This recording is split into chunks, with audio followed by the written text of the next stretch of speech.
Okay students, இப்போ நம்ம 11th ஸ்டாண்டர்டில் ஃபஸ்ட்டு தேர்ட் சாப்டர் பார்க்க போகிறோம். ட்ரிக்னாமெட்ரி இந்த சாப்டருடைய பேர். இந்த சாப்டரில் ஃபஸ்ட்டு பேசிக்காக உங்களுக்கு என்னென்ன டெஃபினிஷன் ஃபார்முலாலாம் 10th ஸ்டாண்டர்டில் தெரிஞ்சுக்கணுன்றதை இப்போ உங்களுக்கு ரிமைண்டர் பண்ண போகிறேன். ஸோ நீங்கள் அதை வந்து நோட் பண்ணிங்க. இதை டெஃபினேஷன்ஸ்லாம் படித்தா தான் நமக்கு ப்ராப்ளம் ஈஸியாக இருக்கும். ஃபஸ்ட்டு நமக்கு என்ன தெரியும்னா ரைட் ஆங்கிள் ட்ரையாங்கிள். ஓகேங்களா, ரைட் ஆங்கிள் ட்ரையாங்கிள் ஆல்ரெடி கேள்விப்பட்டிருப்பீங்க. ரைட் ஆங்கிள் ட்ரையாங்கிளில் இந்த இடத்துல 90 டிகிரி இருக்குன்றது தெரியும். ஸோ அதுக்கடுத்து பார்த்தீங்கன்னா இது சும்மா ஒரு நேம் கொடுத்துட்றோம், ஏபிசி சொல்லிட்டு. இங்கே இருக்கிற ஆங்கிள் வந்து லெஸ் தென் 90 டிகிரியாக இருக்கும். ஓகேங்களா, ஸோ அது தீட்டான்னு எடுத்துக்கும். இது தீட்டாவுக்கு ஆப்போசிட் சைட், தீட்டாவுக்கு ஆப்போசிட் சைட். இது தீட்டாவுக்கு அட்ஜசன்ட் சைட். இந்த 90 டிகிரிக்கு ஆப்போசிட்டில் இருக்கிறத நம்ம என்ன சொல்லுவோம், ஹைபாட்னியூஸ் சொல்லுவோம். ஸோ இந்த மாதிரி ஒரு ரைட் ஆங்கிள் ட்ரையாங்கிள் கொடுத்துட்டு தீட்டா அங்கே மாற்றினாங்கன்னா இது தீட்டாவுக்கு ஆப்போசிட்டு, தீட்டாவுக்கு அட்ஜசன்ட். இது எப்பயுமே ஹைபாட்னியூஸ் சைடு, ரொம்ப பெரிய லென்த் இருக்குது இல்லையா, ஸோ அது எப்பயுமே ஹைபாட்னியூஸ் சைடு. அல்லது 90 டிகிரி எங்கே இருக்குதோ அதுக்கு ஆப்போசிட்டாக இருக்குது தான் ஹைபாட்னியூஸ் சைடுன்னு இருக்கும். இப்போ ஃபர்ஸ்ட் டெஃபினிஷன் நமக்கு என்ன தெரியும்னா சைன் தீட்டா. சைன் தீட்டாவுடைய டெஃபினிஷன் ஆப்போசிட் சைடை ஹைபாட்னியூஸ்னால டிவைட் பண்ணணும்.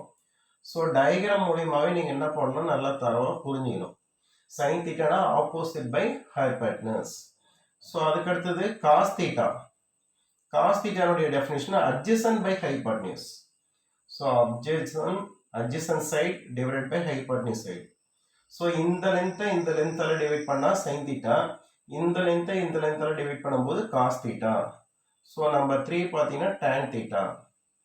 Tan theta equal to opposite சைடை அட்ஜசன்டால டிவைட் பண்ணுறோம். Opposite divided by adjacent. So பேசிக்காக இந்த 3 ஞாபகம் இருக்கணும். இதனுடைய ரெசிப்ரோக்கல் தான் அப்படியே அடுத்ததெல்லாம் வரப்போகுது. நம்பர் 4 என்னன்னு பார்த்தீங்கன்னா கொசிகன் தீட்டா.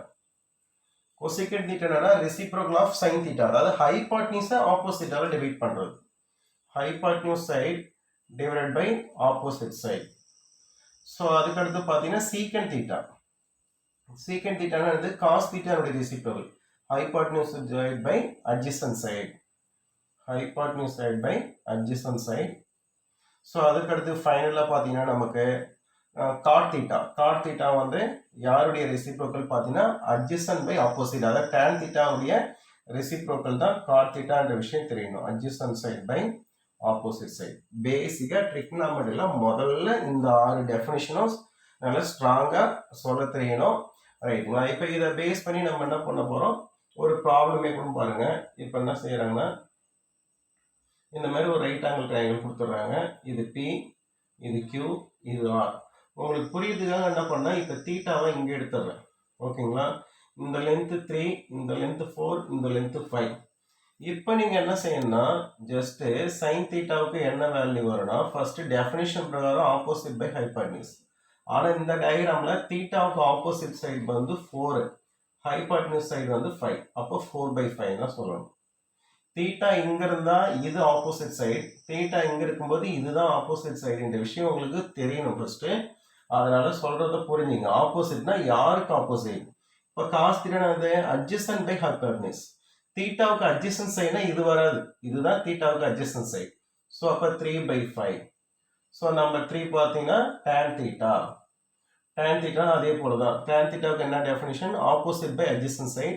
தீட்டாவுக்கு ஆப்போசிட் வந்து 4, அட்ஜசன்ட் வந்து 3. ஸோ அதே போல் நம்பர் 4 பார்த்தீங்கன்னா கொசிகன் தீட்டா. எப்பயுமே கொசிகன் தீட்டா தெரியும்னா சைன் தீட்டா என்னவோ அதை ரெசிப்ரோக்கல் பண்ணி எழுதுங்க. அப்போ 5/4. அதே போல் சீக்கன் தீட்டா தெரியுமா, காஸ் தீட்டாவுக்கு என்ன ஆன்சரோ அதை ரெசிப்ரோக்கல் பண்ணி எழுதுங்க. So 5/3. So finally cot theta, அதாவது cot theta COT, cot theta equal to tan தீட்டானுடைய ரெசிப்ரோக்கல். ஸோ 3/4. அப்போ இவங்க 3 பேருடைய வேல்யூ தெரிஞ்சுன்னா இது இந்த 3 பேருடைய ரெசிப்ரோக்கல் தான் இந்த 3 பேருன்றது தெரியணும். இன் பர்டிகுலர் சைன் தீட்டாவுடைய ரெசிப்ரோக்கல் கொசிகன் தீட்டா, காஸ் தீட்டாவுக்கு ரெசிப்ரோக்கல் சீக்கன் தீட்டா, டேன் தீட்டாவுக்கு ரெசிப்ரோக்கல் காட் தீட்டான்ற விஷயம் உங்களுக்கு தெரியணும்.